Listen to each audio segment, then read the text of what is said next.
Welcome to the Peaceful Parenting Podcast. I'm your host, Sarah Rosensweet, mom of 3 young people, peaceful parenting coach, and your cheerleader and guide on all things parenting. Each week, we'll cover the tools, strategies, and support you need to end the yelling and power struggles and encourage your kids to listen and cooperate so that you can enjoy your family time. I'm happy to say we have a great relationship with our 3 kids. The teen years have been easy and joyful, not because we're special unicorns, but because my kids were raised with peaceful parenting. I've also helped so many parents just like you stop struggling and enjoy their kids again. I'm excited to be here with you today and bring you the insight and information you need to make your parenting journey a little more peaceful. Let's dive into this week's conversation. Hey all, welcome back to another episode of the Peaceful Parenting Podcast. Today's guest is Yolanda Williams of Parenting Decolonized. We had a fantastic conversation all about why is parenting so hard. I Googled that one day, why is parenting? And the first thing that came up was so hard. And I thought that would be a really great podcast episode. And so Yolanda and I talked about why is conscious parenting so hard? Why is peaceful parenting so hard? And we also had some ideas for how you can make it easier for yourself while you're just trying to do the best you can as a parent, as a conscious parent, or as a peaceful parent. I also want you to know that Yolanda has a conference coming up at the end of July. Tickets are on sale now. You can check that out at supernovaparenting.org. We'll put a link to that in the show notes. I'm not involved in this conference. I just know Yolanda's work. She's co-hosting it with Supernova Mama, and it's all about neurodivergent families, supporting neurodivergent families and parents of neurodivergent children. And I love their tagline. It's give your child a childhood that they don't have to recover from. So definitely check that out if you are listening to this before the end of July. Okay, without further blabbing on my part, let's meet Yolanda. Hi, Yolanda. Welcome back to the podcast. Hey, Sarah. Thanks for having me back. You're one of the few guests that I can say welcome back. So I'm glad to have you back on. Can you just tell us a little bit about who you are and what you do? Hey, y'all. My name is Yolanda. I am from Parenting Decolonized, the founder of Parenting Decolonized. I have a podcast. It's on hiatus, but y'all can go back and listen to the old episodes. I have a yearly conference and I help parents learn how to parent consciously while also dealing with all the systemic stuff that we have to deal with every single day. And I'm a single parent. I have an autistic daughter. So I also started talking about what it means because I have ADHD to be a neurodivergent parent as well. So thanks. And how old's your daughter now? Gia is 6. 6. Wow. Time flies. Time. Crazy. Yeah. All right. Wow. Well, I'm excited to have you back. And the other day I was listening to, I was reading something and somebody said that they Googled why is parenting, and you know how it autofills and the top answer came up so hard. So why is parenting so hard was the answer that came up. And it reminded me of a newsletter that you sent out a few months ago talking about why is conscious parenting so hard. Can you tell us a little bit about what you talked about in that newsletter? Yeah, like I'm not gonna lie to y'all. My memory is terrible. I got the ADHD. But essentially, I think I said something about driving. I mean, Sarah, you honestly remember it better. Okay. I'll tell you what you wrote. Thank you. So it made a big impression on me because I thought it was really fantastic. So you wrote about how when you learn how to drive, everything that you do is totally like conscious and deliberate, right? You have to remember to do the blinker. You have to remember to look over your shoulder and check in the mirror. And then after you've been doing it for a while, it becomes automatic and you can have a long drive where for 5 minutes, you're not even thinking about what you're doing. You're lost in thought. And that's the opposite of conscious parenting is basically what you said, that it's hard because it's not automatic for most of us. We weren't raised this way. We don't see it modeled to us, and it's not automatic, and that we always have to stop and think about what we're doing, and that it's exhausting. And I think you could take it from there about the exhausting part, because that's the part you said you do remember. Well, it's funny because I was just teaching my teenage niece how to drive, and it made me think about how, like, the fact that you have to think about everything when you are first driving. I've had to remind her, like, put your blinker on, like, and I know, I don't have to think about that stuff anymore.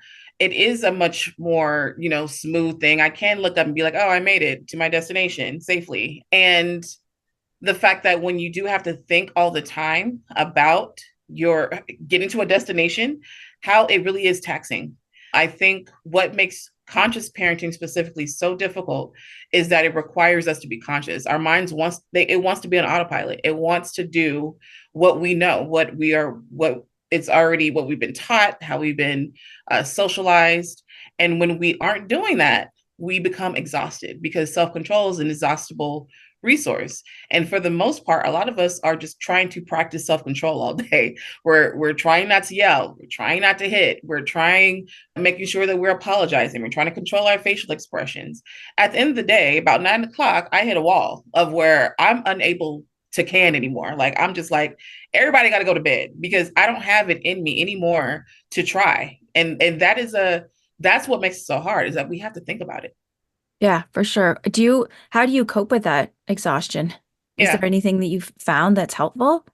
Okay, so the thing is, it's not going to go away. When you we gotta really just think about the fact that as conscious parents, everything just changes and shifts, right? It's not going to ever stop, no matter how old our kids get. It just changes, and we're evolving and they're evolving. So what I've had to really do is first embrace the fact that this is a journey. That I'm not getting off this train. Okay, there's no destination, and when you start to think about that, it instead of it doesn't feel, it sounds like it should feel more exhausting, but it really just makes you just think like, okay, I need to enjoy, right? I need to figure out how to put joy into this process. I need to figure out how to make this process less of a chore, and figure out ways to interject joy and hopefulness and silliness into the whole journey. We take this parenting thing, and it is serious, but we take ourselves so damn serious. Like, y'all smile, go outside and play, go skip, okay, if you can. Because if when we start to embrace like the playfulness around what it means to be a parent, I think it does help with that. And honestly, I'm a single parent, so I'm always tired. Okay, every day is hard. Every day is hard. I don't have help. And so I've just had to learn how to figure out what I can either say no to, delegate, or outsource. That's how I survive. So I don't do my laundry because I don't want to. A, it's never going to get done. B, I'm never going to take it out the dryer if I had a dryer. I when I had a washer and dryer, it would literally go from the washing machine to the dryer back to the washing machine because I will forget about it in the dryer. So forget about it in the washing machine. So I actually outsource the laundry. It's part of my budget. And that way, that's one less care task that I have to think about. I use my dishwasher because that's one less, it's less labor for me. It's not just the parenting that exhausts us, it's the Hmm. caretaking of ourselves, right? And of other people, but also all the stuff, the cooking, the remembering, all the little things that we don't put down on the list that take up our day. That's why it's so hard, because our brain is tired. So like really think about like what are things that you can start to say no to? All of those things that you do on weekends, all the things you say yes to, you could probably say no to something and take a nap instead. Yeah. And then what can you delegate? There are things, there's probably people in your house that probably could use just like, okay, I'm not doing this anymore. Maybe you can go ahead and take this on. If you have old enough kids, if you're partnered, maybe sit down and think about the labor, what is it called? The division of labor, and figure out how to make it more equitable. If you're feeling very overwhelmed, that's a conversation that needs to be had. But we can't we can't do everything. So we also have to think about community. How do we form community in order for us to stop relying on capitalism to replace the village and start actually being a part of a village? That there's so much richness there. I started thinking about what I did to, I'll just say, cut corners when my Yeah, kids were little. I go with never it. folded laundry. Like it just went like, everything we Sure. own is made of stretch pretty much anyways. It doesn't get wrinkly. And even if it was wrinkly, who cares about wrinkles? Airs. No laundry got folded. That my kids just like, I gave them a bin. Either they lived out of the bin or they put it in their drawers. I only bathed them twice a week, except if it was like summer and sweaty sunscreen, whatever. I didn't cook much, like eggs and, you know, Yeah. carrots or whatever. I did have, you talk about the communal thing, for a little while, there were two other families that we did. We made a triple dinner once a week and gave it Okay. to each other, which was really Yes. awesome, except for my kids didn't like one of the moms cooking. I mean, they win them all. But Yeah. that's so important. Like that. I mean, think about just that for once a week, how much time you reclaimed from that. Hmm. That's what I be telling people. Like, if we can start to think about community more, it feels like it's more labor, but it's not. You actually reclaim more time, because if I can cook 3 meals once and then eat on that for a week, I've reclaimed, you know what I'm saying, like a lot of time and partnering with other people. But the thing you said about the cutting corners, Gia sleeps in her clothes for school, Mm-hmm. because I know the mornings are hard for us. Yeah. So I started putting her in, she only wears like a t-shirt and like, sweats or something. Leggings or yeah. Yeah, leggings, sweat shorts. So she sleeps in her shirt, and I just, I change her pull up, and we leave out the door. Like I've tried to figure out like what are the things that I can do to cut the labor Yeah. somehow. That makes so much sense. Yeah. And another thing that occurred to me that I did not do, I like how we're talking about all the did not do's, is my kids were hardly in any extracurriculars. Yeah. And that takes so much It does. time and money. And I think that half the reason why parents do so much of that stuff is because they feel guilty. Like they feel like they're not giving their kids enough opportunities, and they're not enriching their lives enough, and they have to be in art and music and dance and all of the things, right? But really, kids just want to play. Like that's all they need, and that's all they want to do. Unless you've got someone begging you to take tennis lessons or Yeah. something. Okay, you can take tennis if you're like begging me to take tennis. Mhm. But most of the time, I think it's, being able to, I think, have the confidence to opt out of that stuff.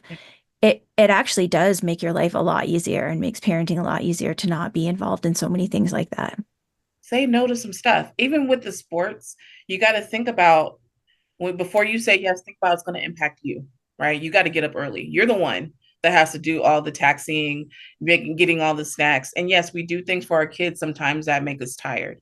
But if it's every quarter you're doing something different, how is that impacting you? Hmm. Right? It's okay to say no to your kids sometimes, people. Hmm. And it's okay for them to be disappointed that they can't do this one thing that they wanted to do, because it's impacting your mental health. It's impacting your schedule, and that you can't complete things because you got to do this thing. You are human. And I think part of what makes conscious parenting feel so hard for a lot of us is we dehumanize ourselves. We Hmm. do not consider the fact that we are human beings with a limited capacity to do all the stuff, especially without a village surrounding us to help. So if you are, especially like single moms, so many of us, we do have our kids in a bunch of stuff because we're trying to, provide them with more. And I had to look at, like, I signed her up for an art class, and I took her to the art class. It was about 30 minutes away.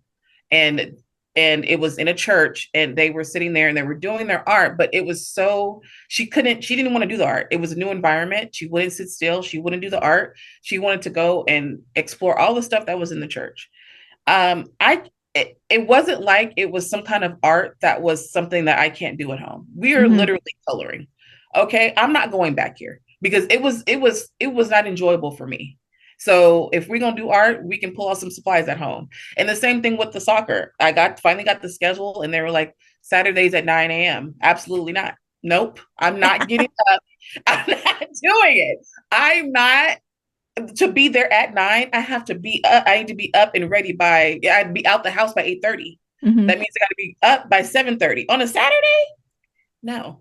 Yeah. So we're doing soccer. So Yeah. it's just like, how is it impacting you? How is it impacting the other children? If you have other children, it's okay for you to say no. It's okay for y'all to have nothing to do. It's Yeah. I okay for love y'all that. to spend time together in the house, or let them kids go out and free play. Yeah. Do or play on the computers. Like, I'm not a screen time. Gia gets unlimited screen time. It doesn't bother me because it's how she learns as an autistic child. But you don't have to fill up their days, because trust me, they would like to sit down somewhere as well and Hmm. relax. Yeah, it also occurred to me that just the extracurricular thing, like in the community aspect, ask for help too. Like if your kid does Yeah. desperately want to do dance, there was another little girl in my neighborhood that for 3 years I took her with my daughter to my daughter's dance class because that mom also was a single parent. And like, I'm going anyways. So if Gia Yes. desperately wanted to take soccer, maybe you could find some other person who could come and pick her up at You 8 o'clock in the but morning. yes, exactly. And that's the thing. Like, we also have to be community minded, and I appreciate my friend Lisa, who she knows that weekends can sometimes be a lot for me. It's a lot of togetherness. G is very tactile. She likes to touch me a lot, and I get touched out easily. And so she's like, drop her off over here. My kids are just playing, and letting me have that break, because it's a lot for me as Mm-hmm. a single parent. And so it's like, how can you also be a good community member and help somebody out? Because to me, once you start putting that out there, like I am this person for the community, other people can be that person for you as well. But you will never know, because if you don't put yourself out there. Yeah. I guess people are afraid to ask for help in a lot of ways, or afraid to admit that they Yeah. don't have it all happening and going on. Well, that is killing us. Hmm. It's a lie, and it's killing us. This martyrdom, this need to keep up this illusion of perfection. I feel like a lot of us are being more real about how difficult things are now, especially with things being so much more expensive. I feel like there's a lot of people who are making content around the fact that this is just hard and I don't have it anymore. I don't have it together anymore. But there's still a lot of, Instagram style lifestyles that we're all trying to keep up with. I'm not. But a Neither. lot of nobody got dirty back here. Like I'm not going to pretend I have it all together, even as a coach.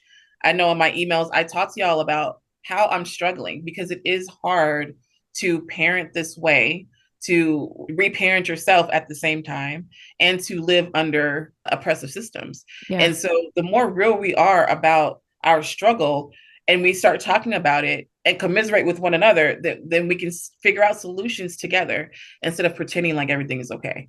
I actually think the pandemic might have helped to strip away a lot of that pretending everything's okay, because people couldn't. Like when the Yes. when the pandemic was happening, you like couldn't pretend everything was okay because it wasn't okay.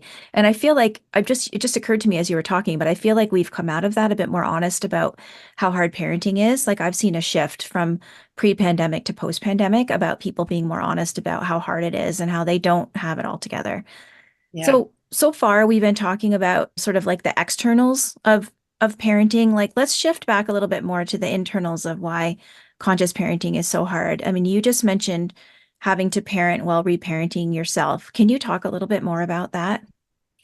I wasn't raised with this type of parenting. And so I grew up in a violent household. So my default is actually a violent default, and that I have to constantly fight against. I have to deprogram myself while I'm trying to conscious parent. And that's difficult. Your brain wants to just do the easy thing, wants to do the pop, wants to yell. And so being able to not do that in the moment is hard, and sometimes it's really rough. And so just being honest about that helps me to humanize myself again. It also helps me realize, like, my triggers, the things that really just set me off, and why they are triggers. And some of it is around my, like, ADHD. I hate being interrupted when I'm really busy.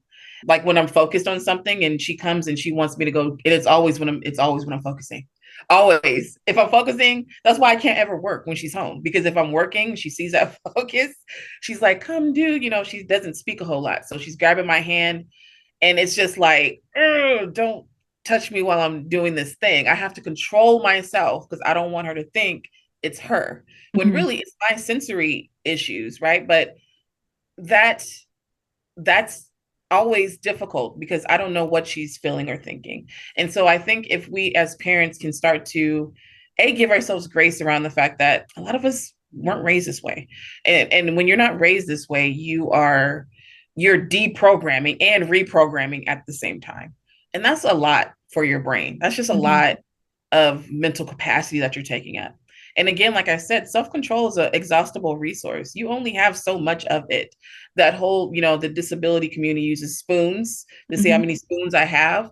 All of us, they have much less than we do. But if you really think about not just the self-control, but also I think about, like, systemic issues on top of all this stuff, right? As a black single mother who has ADHD, who's parenting an autistic child who doesn't speak, there's a lot of bags that I'm wearing there, you know, Mhm. and they will weigh you down. And I just encourage us to think about how our marginalizations, how that impacts our parenting. And Mhm. the visualization is a bag. Like you think about a bag, and every marginalization is like a rock that you put into that bag. And so you're carrying that while you're trying to deprogram, while you're reprogramming, while you're parenting. You're effing tired by the Yeah, end it's of exhausting the me just day. thinking You're about it. exhausted. And so giving yourself grace because you're a human being and trying to just telling yourself like, I've never been this person before. I'm learning how to be a new person. I'm going to make mistakes. Let me tell y'all, if you think you're not going to mess up your child in some capacity, you're lying to yourself. I've Mm-hmm. had to really, Chrissy from Chrissy's Couch told me that. She was like, you can't ever think, it stops with me. It doesn't. It doesn't stop with you. It probably will stop with maybe your grandchild, maybe their grandchild. It doesn't stop with some things stop with you, but all the things, you can't break every generational trauma. You can't break every generational curse. You're not super person. You are just a person. You can't think that you are going to be the person that ends all the generational curses. I think that's a dangerous thing that we get into where we feel like we are responsible for ending all of this stuff. It's impossible. Your children will have something to complain about when they're older because you're learning how to be a different person. We're human, right? We're We're imperfect human. beings. And but even if you healed 50% of your Yeah. generational trauma, that's still a huge Huge. difference. A huge difference. And you're a generational starter. I saw a Black woman say this when she was talking about like the bakery that she opened that takes EBT. Like a lot of us are generational starters. Mm-hmm. And we started doing different things that are not just about ending, but about starting new traditions and starting new ways of being in relationship with our children that we are teaching them. And I think that is so much more important to focus on than what we're fighting against. Like Mm-hmm. what are you what are the new ways that you're what are the new ways that you are relating to your children? What are the new philosophies that you have around kids that you are helping your children to see? Because a lot of us are struggling against not just what our parents are, the trauma from our childhood, but also indoctrination in general around what it means to be a child in this country. Mm-hmm. So when you fight against that and you're teaching your children to see themselves as people who can take up space, who can cry in public and be loud in public, that is starting something new, not just ending. And I think that's where I want to start focusing. I love that. So many threads I want to pull out. One is that what I'm hearing you say, this is actually the theme in our membership this month is self-compassion. That's sort of an antidote to conscious parenting being so hard is you didn't use those words exactly, but what I'm hearing you say is just a ton of self-compassion for how hard it is, everything that you are doing. And another thing I want to say is that I think everybody would do themselves a good deed by at the end of the day thinking of one thing that you can feel good about that you did that day, that you changed, something that you changed, as you talked about generational patterns or something new that you're doing. But just even thinking of one thing that you did that day, I think would really be a great practice for parents who are walking this hard road. Yeah, you have to celebrate your wins. I Hmm. have a parenting group. We call it Win Wednesday. So it doesn't matter what the win is. I tell people all the time, sometimes the win is I woke up today. Hmm. Like that's, you know what I'm saying? Sometimes things feel really, really rough and it doesn't have to be this big thing. Like you apologize. That's a win. You recognize that your child did something that you've been asking them to do without you having to ask them. That's a win because they finally heard you in some capacity. Like think about that one thing. And I also want us to consider sometimes that the roadblocks that we're facing that come up with us as conscious parents are systemic. I'm writing the intro for my book that I'm trying to get out in the next year or so. And the whole thing is we we need to continue to talk about the systemic oppression that is overarching a lot of our parenting.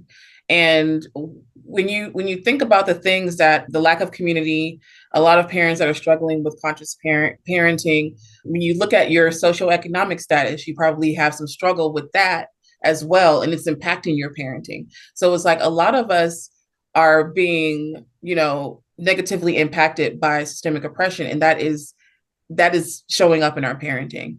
So be gentle on yourself. for something that you can't even control. Like you can't Hmm. control the systemic oppression. You can control how you react to it. But if you don't even know you're reacting to it, that it's a thing that is overarching in a theme in your parenting, you won't you won't you will blame yourself Hmm. instead of putting blame where it's supposed to be. You're not a terrible parent.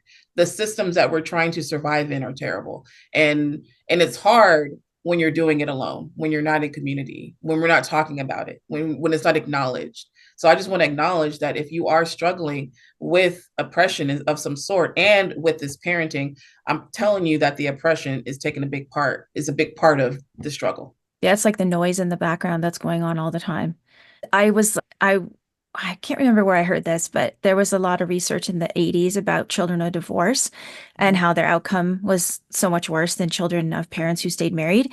And they kind of went back and somebody went back and looked at that research and they're like, it's not because of the divorce. It was because the mother's standard of living went down so much after the divorce. It was actually like poverty and the, patriarchal oppression that was making these children's outcome worse, not the fact that they didn't live in a two-parent household. It's like blame single mothers all day long and not the thing that's creating the some of these people that are creating single parenthood, but also the systems, right? Because if we had a universal basic income, if we had free healthcare, if childcare wasn't $50 million a month, Move to parents Canada, would be girl. We don't have it perfect, but they happier. just passed $20 a day childcare here, and we It's have wild. socialized medicine. It's so It's an wild out improvement. here. Yeah, when you really, and the thing is, people fight for this. People fight to be oppressed, and so like you're making $2 an hour, and you think you're going to be a homeboy who owns Tesla one day. You're not. He was the son of a diamond baron. Like, calm down. And Hmm. it's just people will continue to fight for their right to be a capitalist when they're not a capitalist. They're trying to survive capitalism. Hmm. It's wild to me the amount that it costs for childcare and for healthcare. I haven't had insurance for myself. Gia has insurance. I haven't had insurance for myself in years. I can't afford it as a person who works for themselves. And so it's like you take all that into consideration. Are you a terrible parent, or are you over here just trying to survive late stage capitalism while being oppressed, while trying to raise your child consciously? Well, I think we have to give, in peaceful parenting, we always talk about that kids are doing the best they can with the resources they have at hand or whatever's going on, under the surface. And I think that's a grace that we have to extend to ourselves as well, Yes. that we are doing the best we can in the even in those really low moments. And that, as you mentioned, repair is always on the table. And it's so important to us that we don't have to beat ourselves up to keep improving every day. I tell people how we talk about each other, how the thing that we need to be aware of, as you were saying, like that everyone basically is doing the best they can, and people really hate to hear that. People hate to hear that. Like, that's the best. I've stopped thinking of best as like the best, like number one. We are number one. No, if I have 50% and I gave 50%, I did my best today. I'm doing the best that I can with my mental health, with the socioeconomic status, with all these things. The best I am, same with my child, whatever. But we don't talk when you look at, like, especially on social media, and parenting comes up and there's a mistake, something happened, or or people see a child acting in a way that they feel children shouldn't act. We are so hard on each other as parents, so judgmental. And that's why I think a lot of people lie about how hard it is, because if they don't, they're being judged by these strangers, which that's a big thing that you're going to have to work through as conscious parents, is the gaze of other adults, because the adult gaze is so for other adults, um, and on our children. But even for us, a lot of us parent for other people. We're not parenting for our children. We're parenting for the accolades and the acceptance of other adults to say you are a good parent. We want that validation, right? But sometimes it comes at a cost for us being conscious. That's why sometimes when it's like, it's so hard when I'm out, my kid does this. Your kid is being a kid when you're out. Yeah, it doesn't stop. That's why I have boundaries when there's places I just won't go, because I know that it is going to be a big trigger for me. So I try to find different experiences for us to have. I know that going to the fair is not a good idea for Gia for her sensory stuff. So I can take her to a smaller version of that's at a park that's more kid friendly, right? Like it doesn't have to be all or nothing. But instead of going out and trying to force this thing, and then when your child acts like a child and they're tired and they're cranky and they're hungry, you get triggered mostly because other adults you think they're judging you.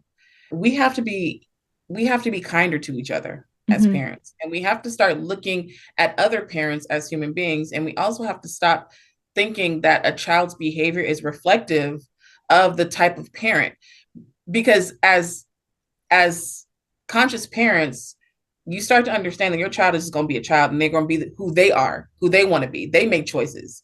We can influence and guide. At the end of the day, your child is a human being. And if they don't want to listen in that moment, they're not going to listen in that moment, no matter what, unless you are the type of parent that is very, very controlling and very, very violent, right?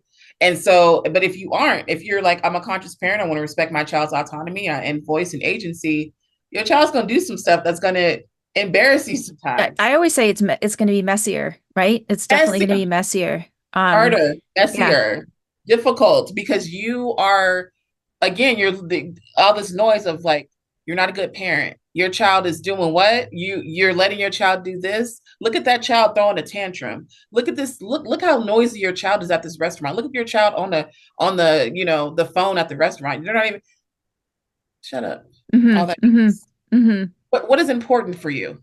That's why you always got to go back to your values as a parent, as a family. Because if my value is I want my child to feel safe and feel like who they are matters, then this noise, you learn how to block that out faster. But if you don't have an idea of what your values are as a parent and as a family, I have like a family toolkit where you can start to think about, as a family, sit down, what are our family values? Because then you can start to prioritize the values and not the noise from the outside people. Yeah, I always say that when your kid's having a meltdown in public and you worry about the people who are judging you, and they might be judging you, they might not be judging you. You don't know. It's almost like it's none of our business, like what the other people are thinking. But like, who's your loyalty to, right? Like, is your loyalty to your child and showing up for them in a supportive way, in a compassionate way, or is your loyalty to the checker at the grocery store who's tisking about your child having the meltdown, right? So I think, again, it's that self-compassion piece. I mean, I don't think you can be a conscious or a peaceful parent without having a ton of self-compassion, because there is that judgment when you go out. And I've had parents who say to me like, oh my gosh, I'm so embarrassed. Like when I go out, it's like a total nightmare, mess, and my kids all over the place. And I see these other children and they're quiet and they're well behaved. And I'm like, you know what? Those children might be beaten at home if they are loud or messy in public, right? So you don't know why other children are behaving, quote, behaving when your kids aren't. But a lot of times I think it's the absolute fear. I think also it could be that, like, when Gia's not, her little friend Macy has a brother. He's very quiet. And it's true. Some kids are just easy. He's very quiet. And that's the thing. Like, you don't know. And my whole thing is, so these people are judging you. Now what? Who cares? Like, why? That's like just doing that self-investigation. What does that do for you? What's coming up for you? And why does that matter? So why do you care about some stranger who does not pay your bills? Okay. Who is never going to watch your child? Who's, what I'm saying? Why does that matter to you? Because you have to think about that why in order for you to stop caring about it. You can't, in order for you to, because I had to think about that. Like, why do I care? I cared because I didn't want to be seen as somebody who didn't have control over their child. And so I started doing little things, like we'd be in the grocery store and Gia does a lot of vocal stimming. And so she just is loud. And I used to just get loud with her. And yeah, we would get looks, but I was doing it too. So it wasn't like they're looking just at my child, looking at me like, you are a grown ass woman over here making these weird noises. Yeah, I'm, what I'm saying, with my child here. So I started doing little things in order so I can stop feeling the pressure of what that looked like. I didn't care if they looked at me. I cared if they looked at her. Yeah. it didn't bother me if they thought I was weird. It bothered me if they thought she was weird. Mm-hmm. So I was just like, let me be weird with you. Okay. Mm-hmm. Weird with you. She's just being a kid though. Kids are loud, kids run around, and that's again investigating like what do you feel a child's place in the society? And do you think that that's right? Because if you feel like children should be seen and not heard, then are you a conscious parent? Yeah. You know what I'm saying? Like you gotta think about where those conflicts come in because there's a lot of them. We were indoctrinated to really to for children to literally just be property and to sit and be quiet unless spoken to Mm-hmm. and to be invisible and for the comfort of adults while they're outside.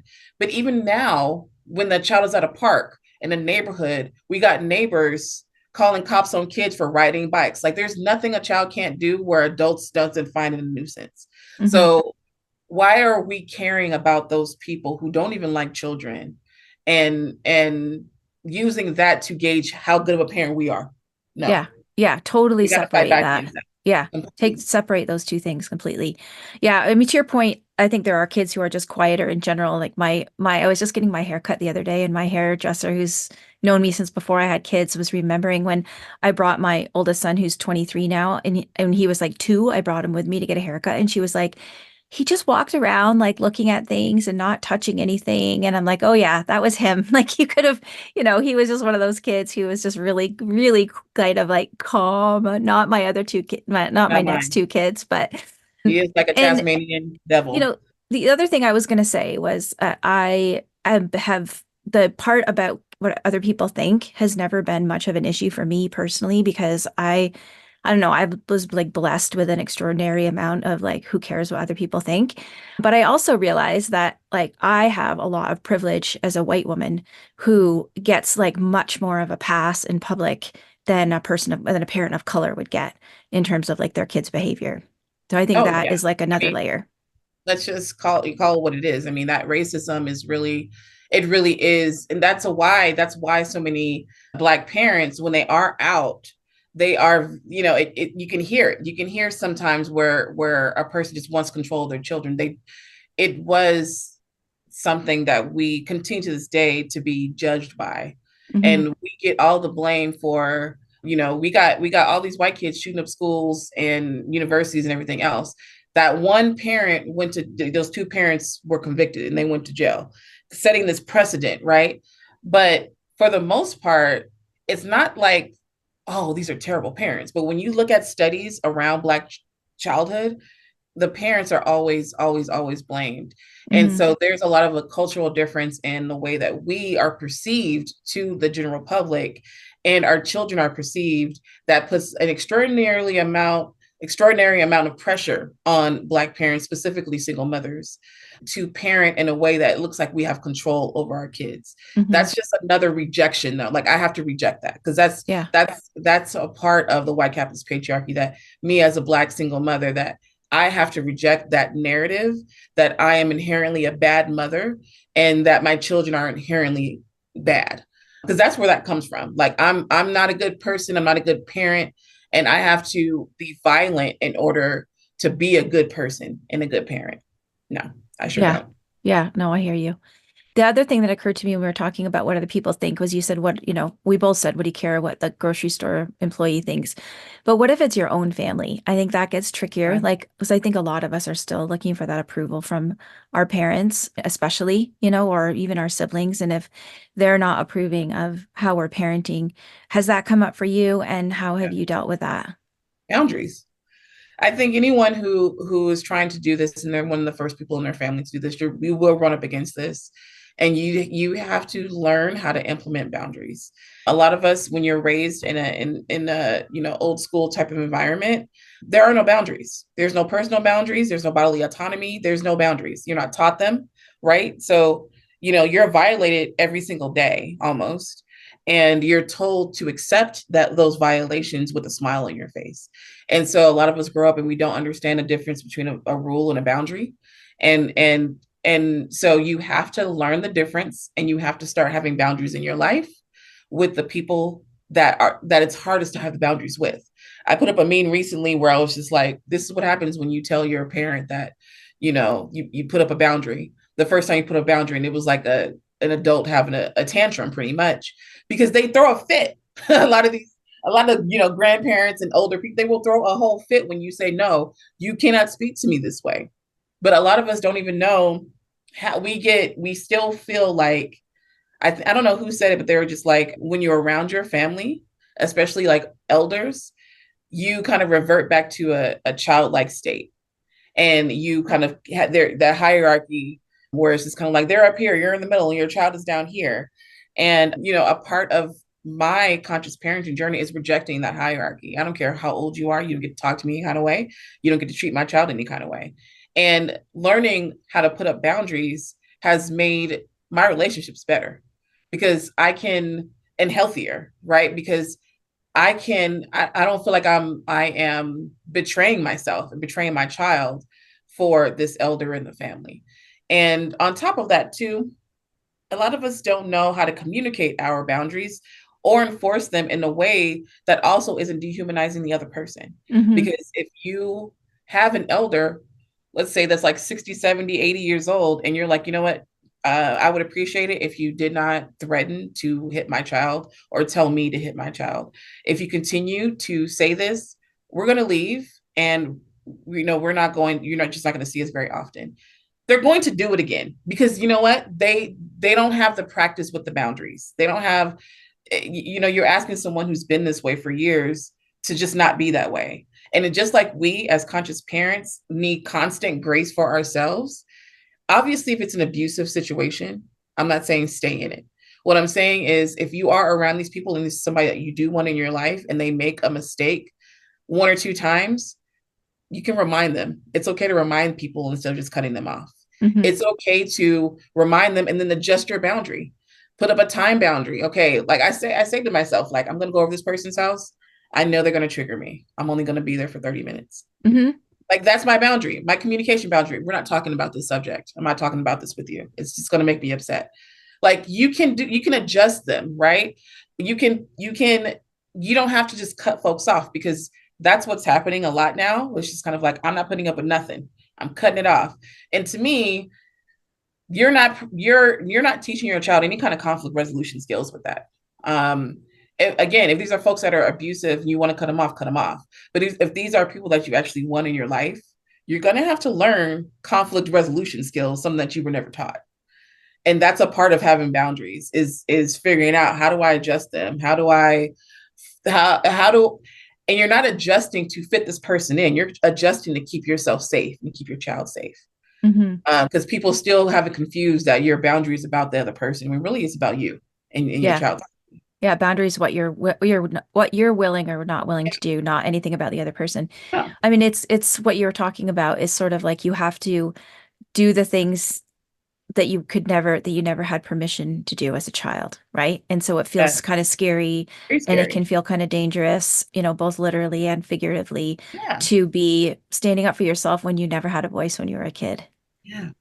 And I remember having to, working myself up, like, okay, we're going to go have this conversation. We're going to go have this conversation. Here are the things that you're going to say, because it is difficult. It's something that a lot of us don't have practice in. And to be fair, the people that we're going to be speaking to, they don't make it easy.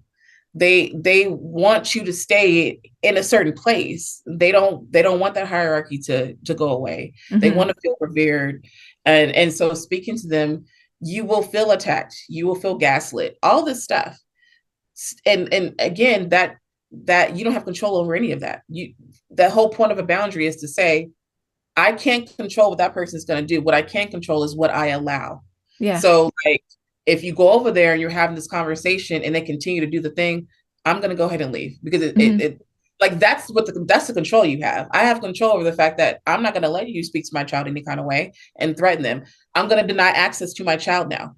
Like, and it's not to punish you, it's to protect my child. Right. And these are hard conversations to have, but I promise, once you start having them, they become so much easier. You feel so empowered, and you're teaching your child a very valuable lesson on how they should move, even with you. Because when your child starts putting up boundaries with you, you're going to have to also respect their boundaries. Totally. My daughter who's 16, I don't know how I developed this habit, but I have this habit of like when I'm excited or exclaiming like I'll like hit her Oh, like a hey, and not like really yeah, hit yeah, her, yeah. but I know what like you're talking about. Like, yeah, oh, and and she hates it and she's like, "Mom, stop doing that." And so I'm trying so hard. It's like a impulsive exclamation thing, but I love that she tells me that every time I feel forget. safe. She feels safe telling you that. And that's how you know that you're cultivating a space where your child can really be themselves. Because when they can say to you, I don't like that. When they can say to you, I don't care for the way you just spoke to me. When they can advocate for themselves, and you're able to receive that, right? Like that's a sign that you're on the right path. And I think one of the things that we can always do is investigate where are the oppressive practices in my parenting, Mhm. and what is going to show that those things are no longer a part of my parenting. Like you gotta look at your wins, and that's a big win that your child is feels safe saying like don't do that, right? Because I know I wouldn't have felt safe, being like don't do that, don't talk to me like that. Even now Gia can't speak, I have to tell people like if she's squirming out of your arms, she doesn't want to be held. Mhm. Don't hold her. Don't try to kiss her. If she's doing this, she doesn't want to be kissed. Like that, she may not be able to use her words, but she's telling you. Well, I mean, You that's know, pretty obvious body language. but I It's still just have to like, tell look at people, the girl. yeah. I still have to tell people, like, don't force her to do that. We don't Yeah. want to. We don't want to put that in her head that she's going to be forced. The thing is, though, Gia is. I wanted someone who is very liberated and who is like going to fight the powers. I'm the powers, and she stay fighting me, y'all. She's And it's practicing. oh my god, You it know, is so much. it's so annoying and so great at the same It's time. so annoying and so great at the same time because you're just like, I'm really practicing this conscious Yeah. parenting every day. You really got me out here practicing. One thing Yeah. I worry about when you just talked about oppressive parenting practices, one thing that I worry about with our kind of parenting is that people are using it as an excuse to be oppressive. Like, as long as I'm just calm and empathetic, I can still Coercing, control my child, right? manipulating. Like, Yeah. I really worry about that. Like, I worry about I hear people You should saying, I worry. saw this example on a Facebook thing that was like this woman was talking about how she got her toddler had the nail clippers and was running away from her with the nail clippers. And she got the nail clippers back from the toddler, and he was really upset because he wanted to hold them. And she was so proud of herself because she had stayed calm and empathetic when she took them away. And I'm just going, why did you take them? Like, you can't really cut, like, toddler nail clippers are not really dangerous, right? So it was just like that same power over and like parental preferences, parental, ease, and just doing it in a Yeah. nice way. I just want to say, y'all, that Yeah. is not peaceful parenting or conscious parenting No. still. I saw one lady that was like telling her child, she was crying profusely and telling her child how she's exhausted from parenting and how the behavior was making her so tired. And Mm, in the little, text, she's like, this is what it means to be a gentle parent. I was like, girl, bye. no, You're no. adultifying your child right now. You're making them responsible for your emotional breakdown right now. You can have your little breakdown and you can tell them that you're upset. You do not have to make it their responsibility. Yeah. But here's the thing. This is what I was talking about this morning in this radio thing. And I think the problem is the way that, because I've always had that problem with gentle parenting. I always felt like it was coercive in Hmm. nature, the way that it's taught. I leaned into conscious parenting because I felt like it was more about me, and accepting my child's childlike behavior, learning how to deal with it was all on me. And I'm conscious of myself, and I'm conscious of how the world is impacting things and community and all this other stuff. The problem is that we are using these words synonymously, and that matter. Language matters, Hmm. and when gentle parenting was all the rage. Now it's conscious parenting is all the rage. It's trendy. You're not really practicing it though. I had a conflict recently with another coach who took my material, right? At the same time she was selling a conscious parenting toolkit for kids. I'm just like, you stole my content and you're calling the toolkit to sell it conscious. That's terrible. A disconnect of Hmm. what it means to be an actual conscious parent is a reflection of whiteness. Hmm. That's what you're saying. People who are practicing this are not getting to the root of the issue. which is why do we even need conscious parenting and peaceful parenting and gentle parenting? We need it because of the way colonialism interrupted everything, the way the violence that was set forth because of colonialism, enslavement. That's why we need these types of parenting. But because that conversation doesn't happen, because that conversation gets buried under kind and firm and niceness, it and respect, everything is very surface level. So yeah, we still have manipulation and coercion and sing-songy niceness when it's deeper than that. It's so much deeper than that. Because when you start to uncover the roots of why we even need to parent this way, then you start to be like, okay, this is the underpinning of all this stuff is the white capitalist patriarchy. What do I need to do in order to be a conscious parent? You need to start disrupting that. Problem is they don't want to disrupt that because of money. So like that's always the problem. Is like the co-opting of social justice language to describe what you're doing, parenting, everything else, without actually doing the work of decolonizing or divesting. It really is just, I see this thing that's trendy, I'm going to start talking about it in this way, and that makes people feel comfortable, but it's not deep at all. It's very surface. And I think that's why there's such pushback sometimes, because it just is like, well, this isn't okay, but my child is still doing this. That's what we always get. But my child is still doing this. And it's like, okay, and there's still going to be a child. What you're fighting against is you. Yeah, you're not fighting against your child. What's going on is there's some stuff coming up for you. Let's go underneath that. And underneath all that trauma is systemic oppression. Underneath all that trauma is systemic oppression. But the unwillingness to discuss that is why we still have so much coercion and manipulation within the digital parenting communities. I just sort of had a personal aha while you're talking with, I've been told for years, like, if you want to have more social media reach, you have to do these short videos, right? I can't do the short videos, Yolanda. Like, I just can't. Yeah. And I think it's because I can't distill the work that we're trying to do into a 2-minute reel, Like, I resist it so much because I don't want it to be about the surface. I want it to be the deeper work, which is why I have a podcast instead of TikTok reels, I guess. Yeah, it's deeper work. Now I get on and I do I do real if I have to. My page was stolen, so I don't have the capacity to really go in and get really deep like I used to be able to get on the Parenting Decolonized Facebook page. But I have gone on to Instagram and I use TikTok, and what I try to do is just keep it as real as possible. So if someone is talking about a certain subject, I will go in and make it even deeper, because like, why are you not going deep? Like, I want, especially parent coaches. Like I saw on Instagram, I saw a reel, and it was like a bunch of white women in a circle having a sister circle and talking about a village, and there's no village anymore. And so I asked them, I was like, what are you willing to do to get the village back? Because the reason that the village doesn't exist is because of white people and white capitalist patriarchy. So if you want the village back, you're going to have to give up some power and privilege. I don't think you're willing to do that. I don't want to hear about all the stuff that you don't have when you're unwilling to release the power and the privilege. Because if you release that, you will have some of the stuff that you want back.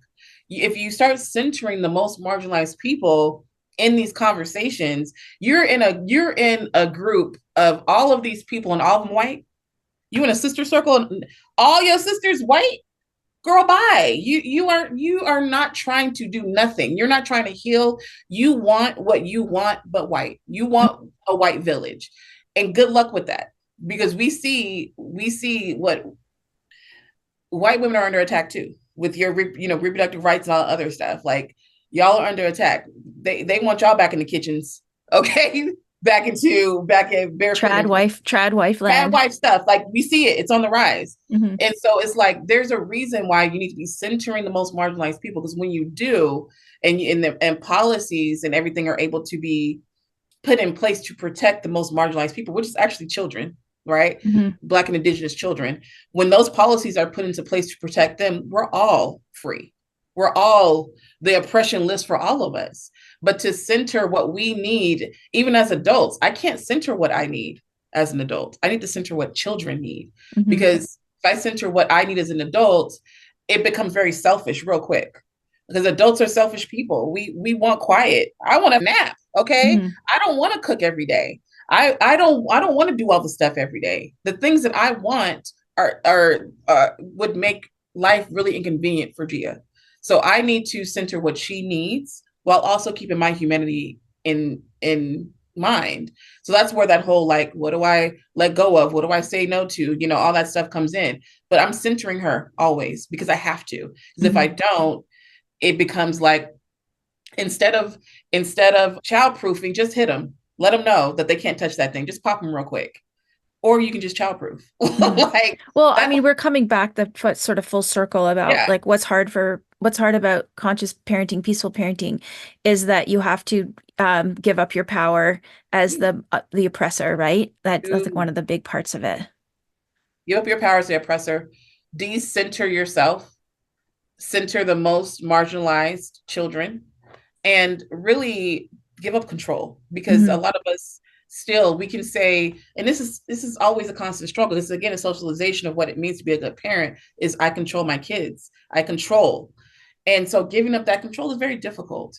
But recognizing that you don't have any control of when your child has sex, the if they go to school and they curse, like, you really don't have control. You can guide them, you can tell them, you're like, here's some sex education. Hey, when you curse, just cuss at home, not school. Like, you can help them understand context and stuff like that. But at the end of the day, we literally cannot control other people. You can only control yourself. Yeah, and it's That's the about biggest thing. guidance, right? Like it's the control is not, I mean, control is not the control and No. obedience is not what we're going for. It's about teamwork and guidance. There was something else that you just said that I wanted to touch on, and now I can't remember what it was. Oh, I was going to say that I read some really good news today in terms of the younger, for the first time ever, 60% of young women identify as feminists. It's the most ever. Yeah. And I think actually, a lot of the assault on women's rights and freedoms is probably a lot to do with that. It's backfiring. It's bad. Well, I was just telling someone, I think what's happening, we see all these policies being passed. We see how things are becoming a lot more towards a fascist state out here in the United States. I think it's because Gen Z grew up and was just like, nah, like, Mhm. I'm rejecting everything. I'm rejecting all of it. And that's scary, right, to the powers that be. And so now all of these things are being put in place for Gen Alpha. G is, her generation, education policies, reproductive rights, all this stuff for her, because they see, like, Gen Z, they're out of control. They don't want to work. They're doing all this stuff. So let us now focus on this new generation, and Mhm. how we can start crafting policy for them now. I call it the boomification of Gen Alpha, because boomers were heavily indoctrinated into everything, and so, like, it's like, let's start the indoctrination of for Gen Alpha, so when they grow up and they are 18 plus and able to vote, we will have more cogs for the machine, because Gen Z is like, we're not. Yeah, No. but I mean, Gen Z is going to go ahead and have kids who are going to have those same ideas. I don't know if it's going to work, what you're talking about. I don't know if they're going to be able to pull it off. Hopefully not. Hopefully not. I mean, but that's the whole point. It's like, even if they are, what are we going to do about it? Right. Because Hmm. again, we have no control over that. Well, we have control over is ourselves and our how we guide our family, and how those guiding principles are carried out into the community. Hmm. So that's why I'm saying, like, we can't just think about our family as a siloed, like, individualistic thing. Parenting is a communal act. So the way that we parent, we got to think about it communally. When we are raising our children, they're going to go out into the world and interact with it, eventually vote, right? So who do we want those people to be? How do we influence that and guide that? We have no control over the outcome of it, but all we can do is say, these are my values. This is how I'm raising my child, and start to make sure we're incorporating our values into ourselves, and then work with other people who have those same values. Hmm. And that's how we start a movement. And so many of us on this path now to conscious parenting, to decolonizing our minds, that I'm really hopeful for the future. I don't think I'll live to see liberation, and that's okay. What I'm working towards now is really just making sure I'm a good ancestor, so that I can be someone that my child looks back and be like, wow, she really just was like out here impacting things. It wasn't just doing stuff just for my family. I am doing things for other people's family, for the community, because that's important. So it's like, yeah, they may succeed in passing all these really restrictive and oppressive laws. What are we going to do about it? They work for us. What are we going to do about it? And how are we going to operate in our families that continues to reject that? I love that. That's a beautiful way to come to a close. And I think that you are an excellent ancestor. I'm confident of that. So I'm going to ask you the question that I ask all my guests, which is, and I probably asked you this already, but you forgot, which is good. Your bad memory. And we'll see if your answer is the same as what you said last time. So if you could go back in time to your younger parent self, what advice would you give yourself? Younger parent self? Hell, I was 36 when I became a parent. No, I'm playing. I was still young. But I would honestly tell myself that, man, this is actually, I'm sure it's going to be changing, because I was so afraid when Gia was an infant. I was afraid of everything. I thought I was going to kill her constantly. My sister bathed her because I was too afraid that I was going to drown her with the water. I did not trust myself. And I would go back and just tell younger 36-year-old me that I can be trusted, I am not gonna, you're not gonna kill your kid by giving them a bath, that you are capable, that you are worthy of, because that was the underpinning thing, is I didn't feel like I was good enough to be the kind of parent that I wanted to be. So I was afraid of everything. And so I would just go back and just tell me that I'm actually a pretty good damn parent, and that you can trust yourself. Like, you are worthy and you are enough, and you don't have to be so afraid all the time. I love that. Thank you so much, Yolanda. Where is the best place for folks to go and find out more about you and what you do? Well, I have a new Facebook page because the one was stolen. It's called Wild and Free Family Farm, because I did buy 3 acres of land out here in Arkansas, and I am developing it to be a really safe sanctuary for parents, especially parents, Black single mothers specifically, but parents that can come and just kind of rest and kind of be this fun place. So follow me there, Wild and Free Family Farm. And then I'm still on Instagram under Parenting Decolonized, and TikTok under, I believe it's Decolonize Your Parenting, as well as Twitter, Parenting Decolonized. We'll put links to all those in the show notes. Thank you so much. Thank you for having me again. Thanks for listening to this week's episode. I hope you found this conversation insightful and exactly what you needed in this moment. Be sure to subscribe to the show on your favorite podcast platform and leave us a rating and review on Apple Podcasts. Remember that I'm rooting for you. I see you out there showing up for your kids and doing the best you can. Sending hugs over the airwaves today. Hang in there. You've got this.